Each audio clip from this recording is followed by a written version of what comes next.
Bonjour à toutes et à tous, bienvenue pour les énergies de la semaine. Je vous dis juste que ce sera la dernière fois pour le mois de juillet. Je vais faire une petite pause puisque la semaine prochaine, nous partons, Evelyse et moi, et je vais l'assister pour accompagner un groupe majoritairement de femmes avec quelques hommes au sud de la France pour un pèlerinage dans le cadre de son école des mystères dans les pas de Marie-Madeleine. Ça va être un très très beau moment. Et puis ensuite, nous prendrons quelques jours de vacances pour nous reposer de cet effort qui sera certainement gratifiant, mais qui n'en sera pas moins considérable. Alors, je finis de brasser le jeu et je me réjouis de regarder avec vous ou de regarder pour vous quelles sont les énergies qui sont à l'œuvre en nous ou autour de nous en ce moment. Souvenez-vous que c'est à vous de faire le travail de vous approprier ce tirage, de le relier avec votre propre intuition, avec vos propres circonstances, et d'en tirer quelque chose qui vous aide à mieux mener la barque de votre vie et à aussi plus ouvrir votre cœur et votre conscience. Si la vie que nous menons sur cette terre a un sens, c'est celui de nous conduire à mieux ouvrir, plus ouvrir notre cœur et notre conscience. Ça, j'en suis convaincu. Alors j'ai brassé, j'ai coupé le jeu. Je tire la première carte. Nous avons le chevalier d'épée qui vient en premier.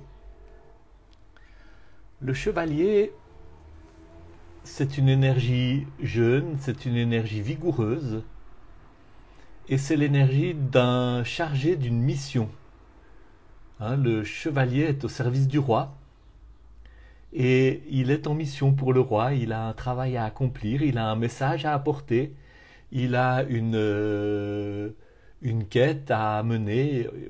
Il est chargé de quelque chose et l'épée, c'est le domaine de la parole, c'est le domaine de la pensée. Donc le chevalier d'épée, c'est le porteur d'une nouvelle. C'est le porteur d'une nouvelle, ça peut être un prophète, ça peut être un annonciateur de quelque chose, dans le meilleur des cas. Euh, Quand il est vraiment dans son acception positive, le chevalier d'épée vous dit que il y a un message qui est né du silence, qui est né de la contemplation, qui n'est pas né du tourment intérieur des pensées, qui n'est pas né de la parano, qui n'est pas né du complotisme, qui n'est pas né de toutes les manières dont notre cerveau peut dérailler, et quitter son but originel qui est de nous aider à orienter notre vie.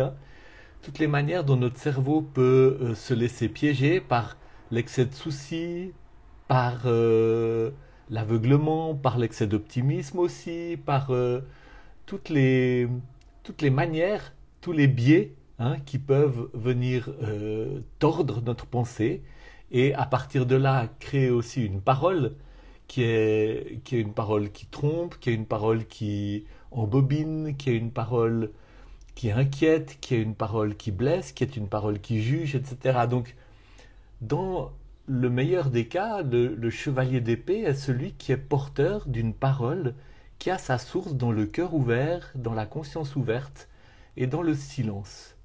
Porteur d'une parole de vie, une parole qui va amener un changement de paradigme, une parole qui va amener un, justement un élargissement de la conscience et un élargissement du cœur. Parce que la parole et la pensée qui naissent du silence et de la conscience large et du cœur ouvert vont provoquer chez l'autre l'élargissement de la conscience et l'ouverture du cœur. Donc il y a peut-être une parole qui vient à votre rencontre qui est de cet ordre-là, de l'ordre d'une parole susceptible de provoquer l'ouverture du cœur et l'élargissement de la conscience. Moi je le prends volontiers puisque nous sommes en train de nous préparer pour cette retraite sur les pas de Marie-Madeleine, dans les pas de Marie-Madeleine. Et le but de cette retraite, c'est de nous ouvrir effectivement en tant que groupe, à travers ce pèlerinage, à une parole qui change le paradigme, qui ouvrent le cœur et qui élargissent la conscience. Une parole qui vienne de cette conscience christique, du cœur de Marie-Madeleine, de cette relation intime et pleine d'amour qui l'unit avec le Christ et qui, à partir de laquelle elle exerce un ministère. Donc, ce chevalier d'épée est le porteur de cette parole. Et puis, quand un chevalier d'épée ou quand une carte d'épée apparaît, c'est toujours aussi l'occasion de nous rappeler de ne pas nous laisser piéger dans des pensées qui n'ont pas leur origine dans ce que je vous ai décrit, mais qui ont plutôt leur origine dans cette faculté tellement répandue et tellement favorisée aussi par notre mode de vie de voir la pensée dérailler et se mettre à tourner en boucle, à s'auto-nourrir dans des boucles d'inquiétude, dans des boucles d'angoisse, dans des boucles de négativité, dans des boucles de fermeture, dans des boucles de paranoïa, dans des boucles d'obsession de toutes sortes, qui font justement l'inverse, qui ferment le cœur, qui ferment la conscience. Voyons ce qui complète ce cavalier d'épée, l'énergie qui sous-tend cette énergie principale, la force, un arcane majeur dont on a déjà plusieurs fois parlé, je vous en ai déjà plusieurs fois parlé dans ces dimanches de lecture. La force, c'est l'arcane qui vous invite à vous mettre en route, qui nous invite à nous mettre en route dans ce chemin d'aller à la rencontre de notre monde intérieur, y compris des parties dont nous avions eu peur jusqu'à aujourd'hui probablement, nous mettre en route à la rencontre de nos poches de honte, de nos poches de culpabilité, des parties en nous que nous croyons dangereuses, que nous croyons sauvages, des parties en nous que nous aurions eu tendance, de par notre éducation, de par notre culture, de par nos traumatismes, à tenter de réprimer ou à tenter de chasser à l'extérieur de nous. La force nous dit non, va à la rencontre de toi-même et vas-y avec tendresse au lieu d'aller avec violence et deviens allié avec les parties de toi qui t'ont fait peur jusqu'à maintenant.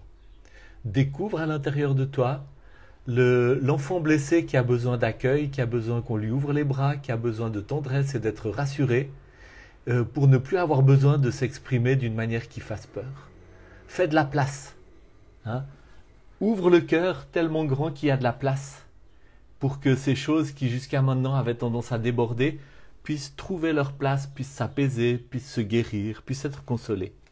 Donc, c'est ce message d'ouverture du cœur et d'élargissement de la conscience, va avec la capacité et en même temps l'invitation à poursuivre ce chemin qui est le chemin de toute notre vie, d'aller à la rencontre de nous-mêmes et d'être de plus en plus dans une capacité d'intégrer, d'accueillir toutes les parties de nous. Et voyons où ça nous mène avec la carte qui est sous le paquet, que je tire en ce moment. Le 9 de denier. Le 9 de denier, si je ne me trompe pas, est une carte très auspicieuse, très positive, très bienfaisante, puisque le denier parle de l'enracinement terrestre, matériel, autant sur le plan de la santé que de la profession, que des finances.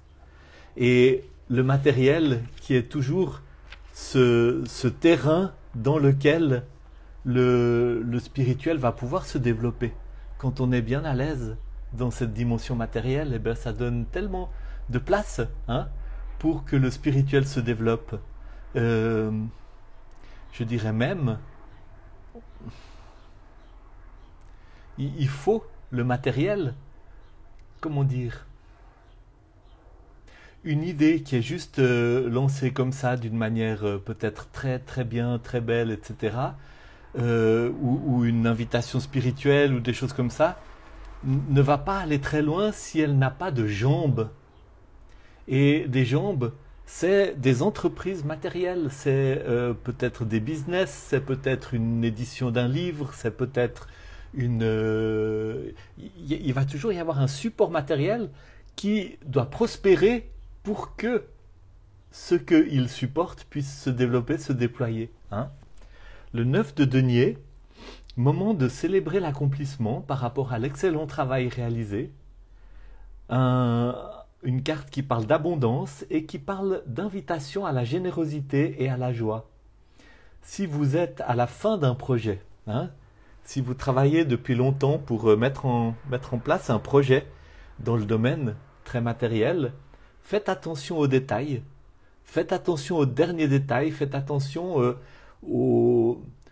vraiment à toute cette dernière ligne droite qui précède la mise en œuvre ou l'accomplissement ou le déploiement du projet. Préparez-vous pour une conclusion réussie. Donc il y a vraiment quelque chose de très positif et de très auspicieux.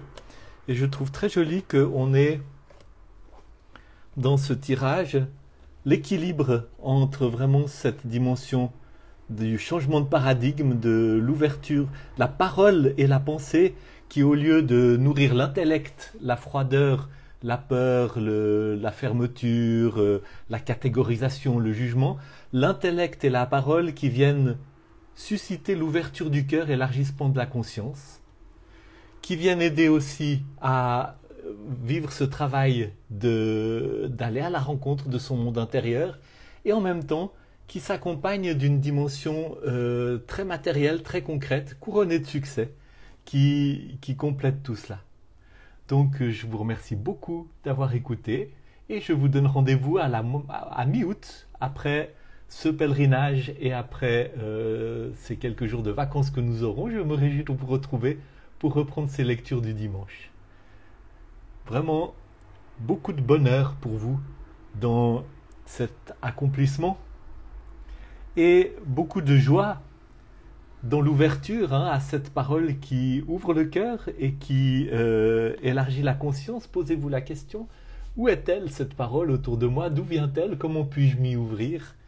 Et puis, osez aller à la rencontre de vous-même, osez vous lancer dans cette ouverture aux parties de vous qui ont besoin d'être rencontrées. Notre vie a vraiment son sens si nous en faisons une aventure spirituelle où chaque expérience que nous faisons est l'occasion de vivre, de déployer, d'avancer dans cette ouverture du cœur et cet élargissement de la pensée. Et quand nous vivons les choses comme ça, il n'y a plus de...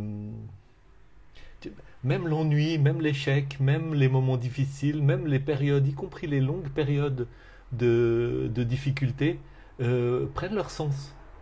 Prennent leur sens quand nous les accueillons comme des éléments qui contribuent à ce travail qui nous ouvre, qui nous élargit, qui nous rend plus réceptifs à la dimension du mystère et à reconnaître aussi qui nous sommes vraiment dans notre dimension de connexion avec le divin, etc. Donc, allez, à bientôt, bonne fin de mois de juillet et rendez-vous à la moitié du mois d'août.